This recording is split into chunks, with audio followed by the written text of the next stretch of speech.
헬스장 창업할 때 꼭 필요한 행정 절차에는 뭐가 있나요? 헬스장이 시설업이잖아. 체력 단련장으로 허가가 나려면 필수적으로 기구가 준비되어 있어야 돼. 그러니까 여기가 헬스장이 될 거라는 거를 미리 행정 절차, 그러니까 구청이나 뭐 시청 이런 데 얘기해서 우리 헬스장 만들 준비가 되어 있어요 라고 컨펌을 받은 다음에야 사업자가 나와. 근데 사실 헬스장에 그렇게 다 차려놓고 시작하는 것들은 요즘 거의 없거든. 그러니까 흔히 말해서 내가 이 헬스장에 운동기구를 거의 1000곳 이상 납품해 왔는데 프리세일 안 하는 곳 거의 못 봤어. 근데 프리세일이라는 게 사실은 대표자의 몫이기도 하지. 대표자가 하고 싶으면 하는 거고 안 하고 싶으면 안 하는 거니까 요거 관련돼서는 뭐가 옳다 나쁘다 이런 건 모르겠고, 다만 업계 공공연한 비밀이긴 하지만 프리세일을 다들 하더라. 그러려면은 최소한 사업자를 먼저 개설하는 게 좋은데, 사업자를 개설하려면 이 헬스업과 관련된 필라테스, 뭐 GX 이런 것들로 먼저 개설을 해놓고 최소한 준비를 하는 게 좋다, 이렇게 봅니다. 프랜차이즈 브랜드를 하는 것과 개인 브랜드 하는 것 중에 뭐가 더 나은가요? 일단 프랜차이즈라고 하면 지금 헬스장 여러 군데 갖고 있는 것들을 뭐 프랜차이즈 계약을 맺어서 한다거나 아니면 회사와 계약을 맺어서 하는 뭐 그런 방식이잖아. 그런 방식은 일단 좀 안전하긴 하겠지. 왜냐하면 그 시스템을 갖고 오는 거니까. 반면 나는 그게 궁금해. 그러면 그 수익을 온전히 자기가 가져갈 수 있나? 그런 사업은 존재하지가 않잖아. 어떤 사업의 영역이든 자기가 신경 쓰는 만큼 가져가는 걸 생각하거든. 특히 헬스업은 더 그래. PT권, 그 다음에 헬스 회원권, 이 구조가 지금 조금 어지럽거든. 회원권으로만 매출을 내는 헬스장은 극히 드물다. 그리고 그 극히 드문 헬스장 중에 프랜차이즈 헬스장은 더 극히 드물 수가 있다. 그래서 내가 경영을 한 번도 안 해본 사람이 이 헬스장 프랜차이즈를 그냥 돈만 넣고 한다? 이거는 말이 안 되고, 내가 헬스장을 해봤거나 아니면 헬스장을 잘 아는 사람이 내가 돈 좀 있는데 세팅하기 좀 어려울 것 같아, 그랬을 때 프랜차이즈 갖고 오면 그건 오케이. 두 번째, 개인 브랜드 헬스장인데 요거는 가장 일반적인 케이스지. 왜냐면 내가 트레이너를 하다가 뭐야 내가 하면 더 잘할 것 같은데 라는 생각이 들 때 독립해서 나가는 게 개인 헬스장이거든. 어떤 사람은 너는 운동도 안 해본 사람이, 너는 운동도 안 가르쳐본 사람이 왜 헬스장을 하냐라고 말할 수 있는데, 반대로 야 너는 경영학과도 안 나왔는데 어떻게 경영을 해? 이렇게 물어볼 수도 있는 거잖아. 똑같아. 프랜차이즈 헬스장이든 아니면 개인 헬스장이든 기본적으로 세무든 회계든 아니면 직원을 부리는 법 정도는 공부를 하고 가야 내가 일한 만큼 돈이 되지만 내가 사람을 잘 부리는 만큼 돈이 되는 게 또 자영업이다 보니까 일장일단인데, 나 같으면 내가 운동을 좀 해봤고 헬스 쪽에 좀 더 관심이 많다 이러면은 개인, 반대로 나는 조금 멀리 떨어져서 수익을 좀 얻고 싶어, 대신에 운동은 관심이 있어, 운동에 관심 없으면 절대 헬스장하면 안 됩니다, 이런 사람들은 프랜차이즈 이쪽으로 나눠야 되지 않을까 싶네. PT 가격 책정은 어떻게 하나요?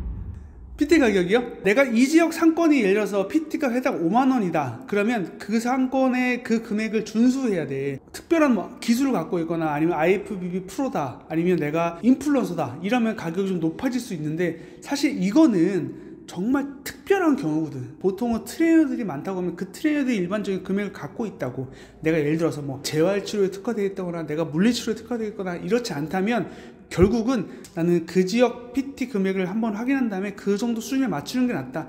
그 가격을 맞춘 다음에 그 안에서 노력을 해야 돼. 가장 중요한 건 인사 잘하고 회원을 놓치지 않도록 이야기를 주고받는 거. 정리하자면 PT 금액은 그 지역 시세에 맞추는 게 좋아, 내가 정말 특별하지 않다면. 헬스장 월 회비는 어떻게 책정하나요? 두 가지지. 사전 예약할 때 금액, 그 다음에 오픈 후에 금액인데, 일단 프리세일은 우리가 헬스장을 오픈하기 전에 회원을 모으는 거잖아.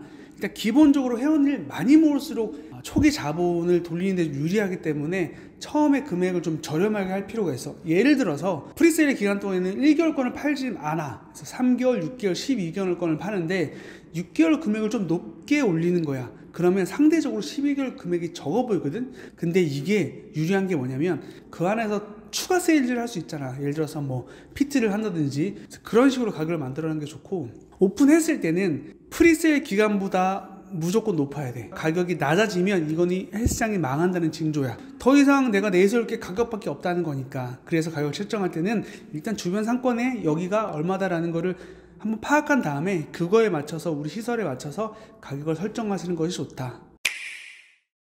초반에 회원 헬스장 유입을 위해서 어떤 마케팅 방법이 제일 효과적이에요? 우리가 요즘에 흔히 네이버 플레이스 싸움이라고 하잖아. 상위를 노출하냐 갖다가 막 마케팅처럼 엄청 온단 말이야. 근데 난 이렇게 생각해. 네이버 플레이스 상위를 노출하는 것보다 중요한 거는 여러 가지를 꾸준히 하는 거라 생각하거든.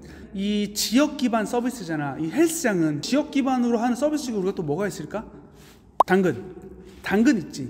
당근 같은 지역 기반 서비스를 이용하는 것도 좋고, 그 다음에 인스타그램 광고도 요즘에는 이렇게 콕 찍어서 내가 있는 지역 반경 몇 킬로미터를 지정할 수가 있거든. 내가 추천하는 거는 내 센터 반경 1.5km 지정해놓고 거기서 우리 광고 하는 것도 중요하고, 전단지, 족자, 현수막 이런 것들은 그냥 매월 아니면 2달에 한 번 아니면 분기에 한 번 이건 무조건 해야 한다 생각해. 이런 거를 모조리 다 하는 게 중요해. 어느 하나 놓치지 않고, 그것도 꾸준히. 네. 헬스장 운영 시 고객 관리하는 방법에 대해서 알려주세요. 고객 관리라고 하면은 우리가 한번 잡은 물고기라고 할게. 우리한테 어쨌든 인입된 회원은 그 가치가 엄청나게 소중해. 이 회원을 들어오게 하기 위해서 우리가 얼마나 많은 투자를 했어. 전단지도 뿌리고 입소문을 내게끔 기존 고객한테 잘하고 이런 것들을 모아서 그 고객이 우리한테 돈을 지불한 거잖아. 사실은 이 지불한 고객을 놓치는 게 완전 마이너스인 거야. 그래서 그 고객을 놓치지 않도록 조심해야 되는데, 요즘에는 보통 앱으로 관리를 하잖아. 이런 기능들이 있어. 회원관리 앱에 등록 후 뭐 며칠마다 문자를 보낸다거나, 아니면 회원 등록이 끝나가는 시점 며칠 이때마다 문자나 푸시 알람을 줄 수 있거든. 이런 게 굉장히 중요해. 또 더 나아가서 회원들이 왔을 때 우리 트레이너가 아 회원님 요즘 운동 잘 다니세요? 라고 꼭 얘기를 해줘야 돼. 실제로 이거는 우리나라 1등 앱에서 조사를 한 건데, 회원이 왔을 때 일주일에 그 헬스장의 직원들과 몇 마디 말을 나눴냐에 따라서 회원의 재등록률이 달라졌다 이거야. 그러니까 회원들이 왔을 때는 무조건 눈 보고 인사하거나 회원님 요즘 어땠어요? 이런 말들을 일주일에 2번, 3번 정도 나눠주는 것이 출석률이 좋아지고, 더 나아가서 재등록률도 높아진다. 우리 얼마나 아까울 거야. 힘들게 모은 회원을 놓쳐 보내는 거. 그렇잖아? 그러니까 항상 관리하고 세심하게 이 사람을 보살피고 있다, 지켜보고 있다는 느낌이 들도록 해줘야 고객 이탈을 방지할 수 있다. 헬스장 직원이나 알바 뽑을 때 가장 중요하게 보는 게 뭐예요? 나는 인상이 가장 중요하다고 봐. 사람이 첫인상 중요하다는 말 되게 많이 듣잖아. 헬스장 오는 이유가 내 건강을 위해서도 있지만, 내 건강을 통해서 내가 좀 더 외적으로 나아진 사람이 되고 싶어서 가는 경우들이 많잖아. 그래서 남자들이 여자들이 운동을 열심히 하는 거고. 근데 내가 헬스장에 딱 갔는데 자기 관리가 전혀 안 돼 있는 사람이 거기에 앉아 있다. 그럼 그 헬스장에 가고 싶을까? 내가 이 헬스장 갔는데 나는 더 멋져지고 싶어서 갔는데 그 헬스장에 멋지지 않은 사람들이 앉아 있으면 내가 심리적으로 뭐지? 이 헬스장에 다니고 싶을까? 나 이렇게 생각하거든. 물론 뭐 외모 차별 이런 걸 떠나서 우리 직업이 그렇잖아. 아름다움과 이게 일맥상통해 있는 직업이다 보니까 직원을 뽑을 때 처음에 웃는 모습, 그 다음에 밝은 성격, 더 나아가서 솔톤의 목소리. 왜냐면 회원님 안녕하세요 이게 좋잖아. 회원님 안녕하세요 이것보다 훨씬 낫잖아. 그 다음이 이 사람이 가지는 소양인 거고. 왜냐면 첫인상에서 막혀버리면 그 다음을 알아갈 수조차 없어. 그 안을 두드리지 않기 때문에.